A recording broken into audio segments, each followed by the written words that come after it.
All right, guys, I'm here with another draft prospect interview, and I'm here with one of my favorite players in this entire class, Jeffrey Gunter from Coastal Carolina, edge rusher. I've been digging pretty deep into this edge rusher class, and Gunter was a name that definitely popped out to me on film, and I'm sure it's popping up to all of you guys from this combine performance. So, just how was the whole experience for you, man? Man, it was football heaven, my man. Just being around that much talent and that much knowledge, and being able to work out in front of GMs and scouts, bro. It was the best thing ever. I've been dreaming about it since I was about 5 years old, man. So, it was a dream for me, bro. I loved it. Yep, and you guys tuning in, that was our second take at that, and I feel like we did pretty good on the second Yeah, take. yeah, Not as embarrassed. I had this interview with a player last year where I had to start it over like three different times because of something, and and I was bringing up his track background or something. He was like a discus thrower, and I kept saying shot put, and all three times I said shot put every time. So I did better this time. I was good. I was good with my second part. But Jeffrey Gunter, guys, I heard rumors going into the combine. This was going to be a guy who was going to have a huge, huge week. And I know we saw all the 40 times we're getting higher and higher for every guy this year, but you were one of those few guys who did pretty much every drill. You know, you did the jumps, you did the broad, the vertical, you did the three cone. How important was it for you to kind of do everything out there? Because not many guys did the agilities at the end like you did. yeah. I mean, I just feel like I got to give it to my boy Thomas Booker. He's from Stanford. That's one of my good friends. We worked out together at Exos. He looked at me and he was like, "Man, we might as well." He pushed me to do it at the end, and I think you got to get the whole experience. You never get to go to the combine again. So in my mind, Yeah. I didn't miss a part of it and look back and be like, "Dang, I should have done it." And fortunately, I did pretty well in those drills too. So I had a great time, and I'm glad I did them.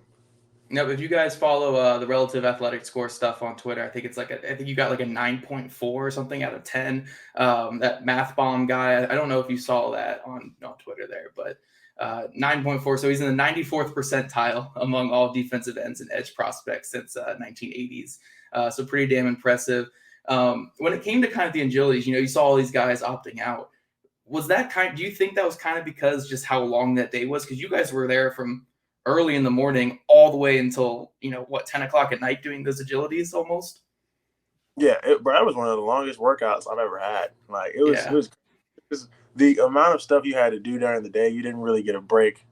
So yeah, that was definitely a reason, man. After those linebacker drills, a lot of people's legs were shot, and it was tough to move around. But I just had to fight through it and finish, man. I wasn't leaving the combine without at least doing one agility drill. So. Love it, man. Love it. I love talking kind of about the background of players and stuff when doing these interviews, and to kind of talk about your background a little bit. I believe coming out of high school, you were like 220 pounds or something. You were kind of light coming out of high school, right? I was I Lower? was I was like 200 pounds. Yeah. 200. And now you came to the combine at what, 255, I think? 250? Yeah, I was 259, 258, 259 259. on mine. Yeah, it was just I was a small guy, but I played defensive back in high school all the way up to my junior year, and then like I said, I woke up one day and I was 6'5", so they said you're not playing DB anymore.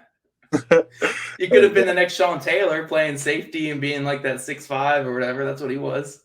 yeah, but I like rushing a passer, man, and it's I like getting sacks, bro. Like sacks feel way better than interceptions and touchdowns to me. Like I've done all three, and nothing's like getting a sack. So Oh yeah.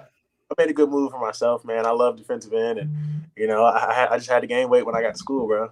Yeah, and so I'm curious how you went about that because I've heard so many different stories. I've heard of guys who they just throw on a bunch of bad weight and then they refine it. I've heard guys who throw on, it's all muscle early on and then you just kind of adding there. How was kind of your process of, you didn't just add like 10 pounds, you had like 50 plus pounds.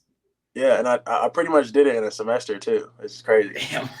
So I graduated from high school like a semester early, and I got to Coastal in the spring.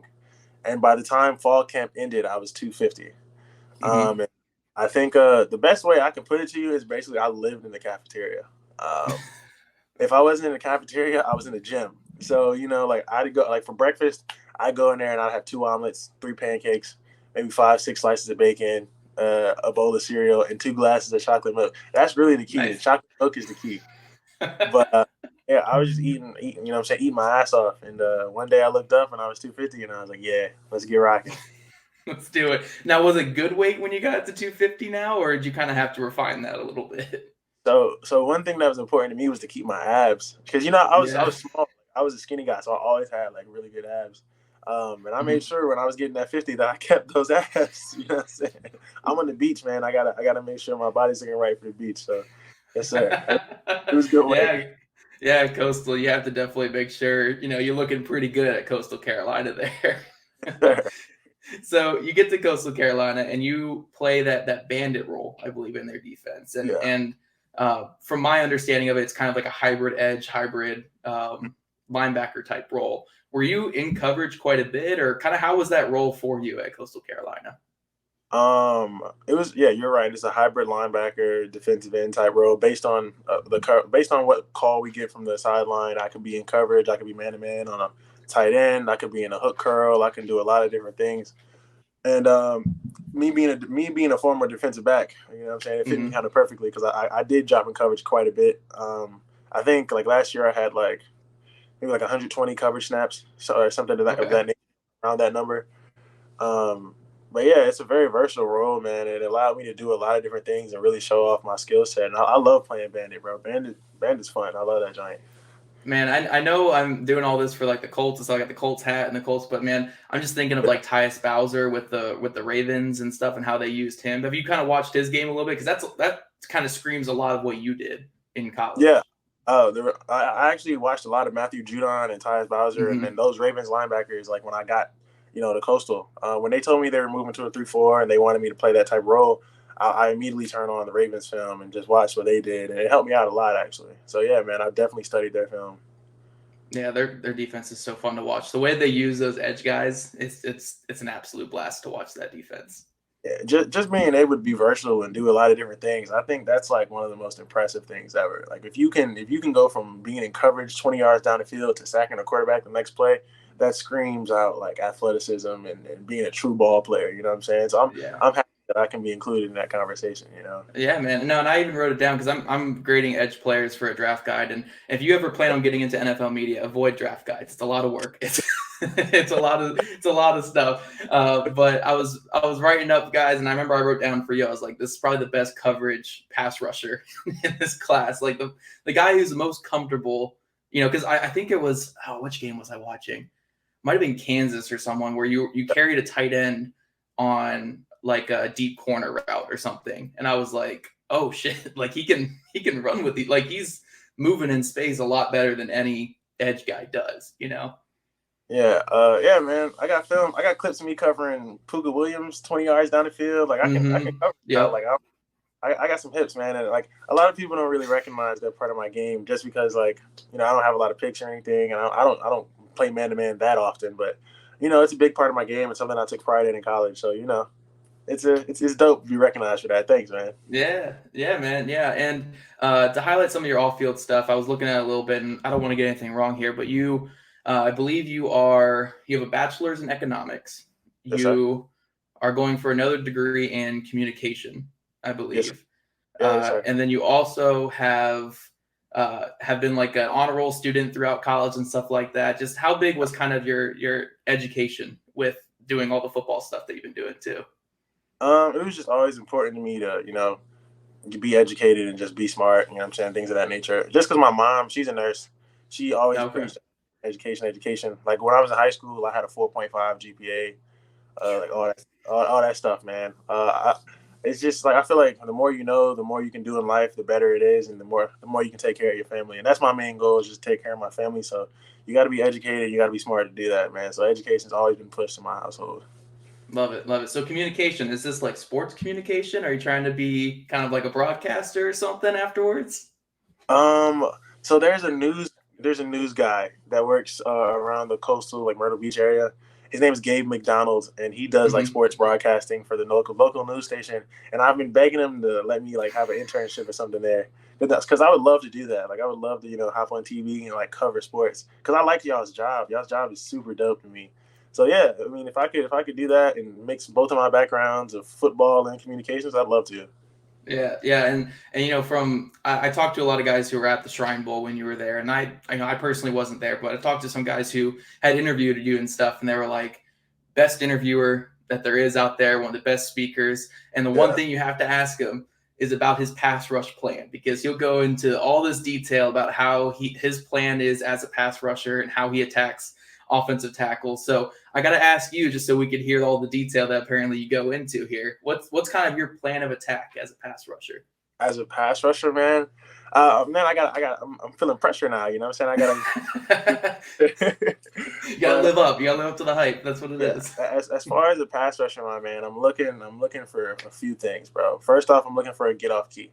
What part of your body moves first? You know what I'm saying? Sometimes it's the back of the knee. For other guys, they move a hand or they'll twitch a thigh, or the center will look around before he snaps the ball. Anything of that nature, man, I'm looking for it so I can get a good jump on the ball.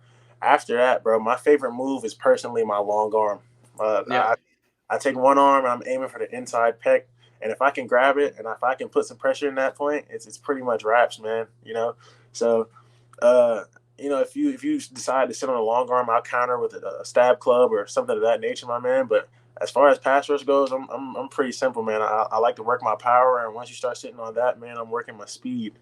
So it's gotten me a lot of bread, that pass rush plan, man. I hope that answer is good enough for you. No, you're good. You're good. It's funny. I've talked to a lot of guys who've trained with really good, NFL players and Hall of Fame players. Like Robert Mathis, this guy who trains a lot of Colts guys out here. Yeah. And I've talked to Kamoko Toure and Ben Banigou a couple times, and they say that Mathis always teaches a long arm. That's the biggest thing, because that long arm, you can just build so much off of it. Yeah. And that's the biggest thing. You want every pass rush to look the same, but you want to be able to build so many counters that you're not just doing the same thing every single time, Yeah, absolutely, man. That long arm is really versatile. You can use it for speed, you can use it for power, and like I said, man, I've used it a lot these past couple of years, man. It's become my go-to move. I love it to death, and I'm hopefully I can take it to the league with me and improve on it. Hope maybe Mathis will want to work with me. So yeah, that's what I'm gonna clip that right there. We'll put that out there on the social medias. That's the clip that we'll go out there. He's a legend, man. I love to work with him. Him and Dwight. You know what I'm saying? Maybe he can teach me the spin move too. No, yeah, that would be the best thing. That spin move was insane. Anything those two guys did on the field was just absolutely insane. Incredible duo. Y'all had two Hall of Fame pass rushers at one time, man. They're freaks of nature, bro. They're crazy. Oh yeah, I think they're like top 10 all-time sacks or something. Like yeah, and I think Robert Mathis is like the all-time fumble leader. Yeah, he's caused the most fumbles in his career. So y'all got some legends, man. Y'all are pass rushers. All right, yeah, we'll have Dwight Freeney, Robert Mathis, Jeffrey Gunter. That'll be our top 3 in history when it's all said and done. If just to be mentioned in the conversation with those two means a lot to me. So hopefully we can turn it through, man. You done put it out there. You done manifested it. So yes, sir. There we go. I'll manifest it. That's all I can really do. But talking about Coastal Carolina, this program exploded the last couple of years. The amount of talent that you guys have brought in. Grayson McCall at quarterback has been great. Isaiah Likely on the other side. I think CJ Marble I talked to last year as well. And then on that defensive line, especially, Teron Jackson, you, and Cam Sample, I believe, all came off that defensive line. Cam went Tulane. Tulane. Oh, my bad. Yeah, all the same colors. But anyway, you and Teron Jackson, though, on that same defensive line. You guys were all kind of part of turning that program around. What was it like kind of making, all coming in kind of all around the same time and turning Coastal Carolina into, one of the better group of 5 teams in all of the country? So there are a few guys you missed that I have to mention, and they'll be mad at me if I don't mention them. So I got to mention my linebacker, Silas Kelly. Teddy Gallagher and Silas Kelly. Those are my linebackers, bro. I'd run through a brick wall for them. They got me set up. You know what I'm saying? So I got to mention them. And then my partner in crime, my D tackle, CJ Brewer. He's also a part of that. So me, CJ, Teron, we made up the D line. Silas Kelly behind us, and Teddy Gallagher, and then all the other guys you mentioned, man. We all came in at similar points. And one thing that I like to mention, like, nobody wants to go to Coastal. Like, you know what I'm saying? Coastal is a place for guys who are like overlooked and things of that nature. So we carried that chip on our shoulder, you know what I'm saying? And that's how we bonded. We were all guys who, wanted to go to big P5 schools, but were told we were too small, too slow, didn't have the strength, or whatever reason it was. So we were all underdogs, and that made us closer. And then the first couple of years that we were, together, we went 3-9 and 5-7. And the first year we lost 8 straight games. And Yeah. I think when you get your ass kicked, you know what I'm saying, you learn like I don't want to do that again. So we worked our asses off, man, and these last couple years, everything just came together. When Grayson McCall, got under center and started running the show on offense, everything just started clicking, man, and we became one of the best teams in the country. And it's just because we actually care about each other. We actually really have like strong feelings for each other. We love each other, my man. Like when I'm 47, I'm still gonna be calling these same guys. So I think that's the secret. We really have a genuine connection with each other, my man, and that's what it was. We just blew up these past 2 years, and it was a blessing, man. I couldn't ask for a better last 2 years. Yeah, and I know that there was a time there where you actually, because I remember when I was writing kind of your background for the Yeah, guide, you left the school not yeah, because you wanted to leave Coastal Carolina, but I know it was some family things that you left to transfer to mm-hmm. NC State, and then once that kind of got cleared up, you went back to Coastal Carolina. Yeah. I'm obviously not going to say like did those guys not accept you back, but how was that kind of whole process for you where it's like you're away from the school for an entire year and then you're coming back to all these guys after that year away? Yeah, I think it's just a testament to the relationships we built.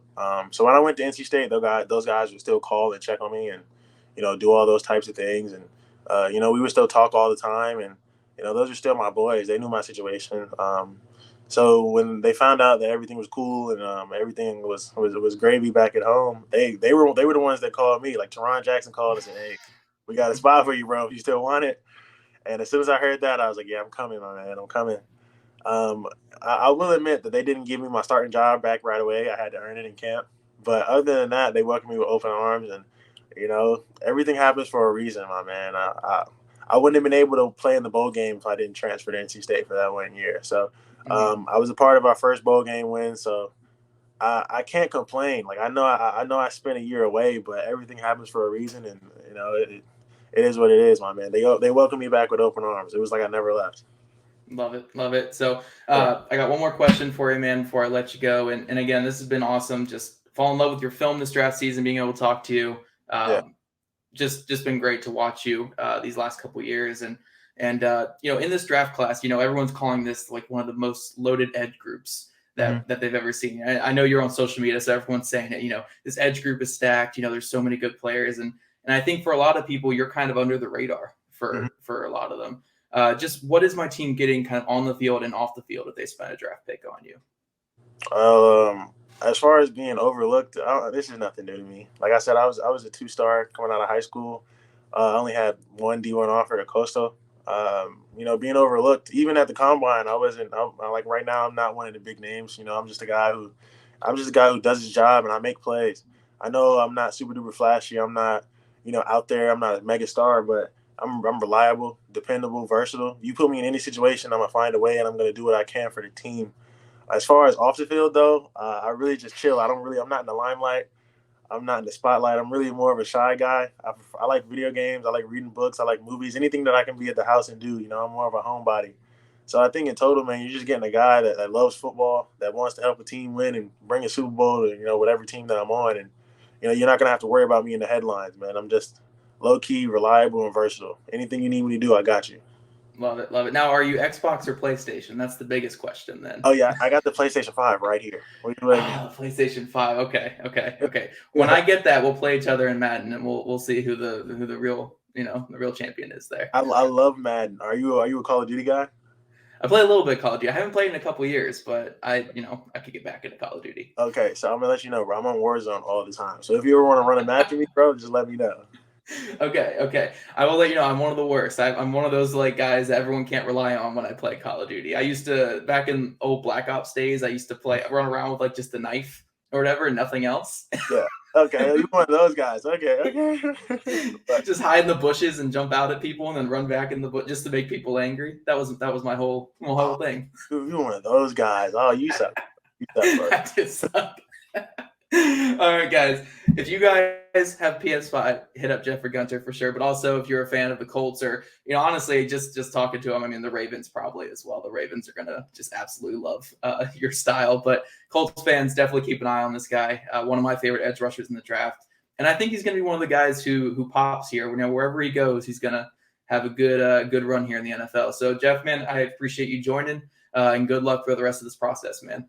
Man, thank you for having me. I appreciate y'all, Colts Nation. Look me up. I know I'm not a big name, but I'd love to play for you guys, man. Hopefully get a Super Bowl out of y'all. Yes, sir.